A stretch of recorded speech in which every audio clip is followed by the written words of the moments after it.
No heads have rolled yet. No resignations just yet. How do you feel about that? Well, as a veteran, my son was a Navy SEAL. He's with 3 tours over there to Iraq and one visit to Afghanistan. Unbelievable. This whole thing was preventable to begin with. The terrorists are now celebrating. It's incredible when we think of how this thing was so mismanaged, how this president and the ones that are surrounding him and supposedly wise counsel have made so many poor decisions and gone off and left Americans in that country. They left Americans in the country. You know what? America doesn't leave Americans behind, and that is disgraceful. And then to see here on your program and then on the news as well last night, Blinken and the president turning their backs and not answering questions. That is absolutely disgraceful. All we see is their backs after they've been talking. It's cowardice not to face America and answer questions.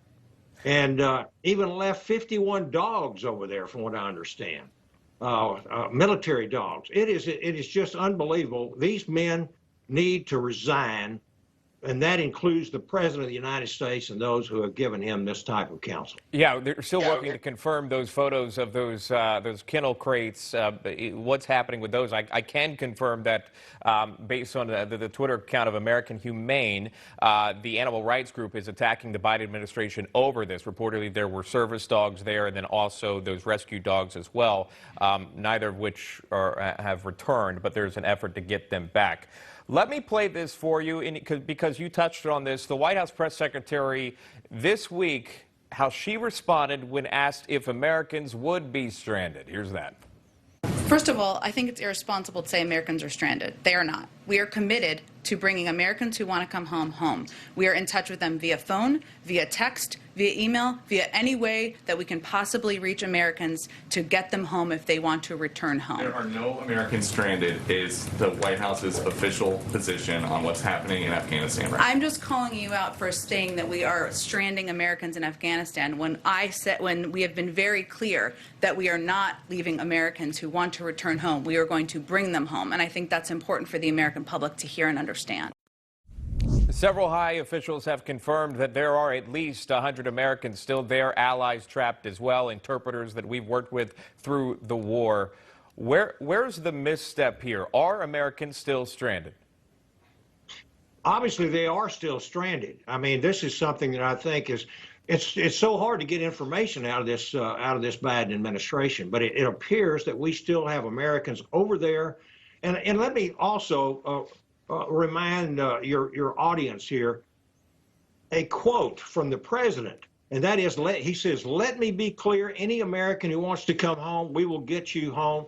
And he said that he would extend the deadline if necessary. This is President Joe Biden. He lied. This is what happened. And the way he treats the Taliban, we're still negotiating with them. And the way he treats the American people, I'll give you an example. They left 600,000 battle rifles and machine guns with helicopters, MRAPs, all kinds of equipment, any kind of information they could have. We gave lists of our allies, of our own people's names, and also those are green card holders over there for the Taliban to misuse. At the same time, he's arming the Taliban.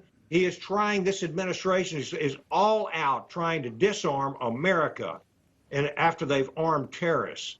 And they've created a crime wave on top of that with our southern border, and terrorism is now rampant. We're back to 20 years ago where we were in Afghanistan. This will be a base of operations for terrorism, and here he is trying to disarm Americans.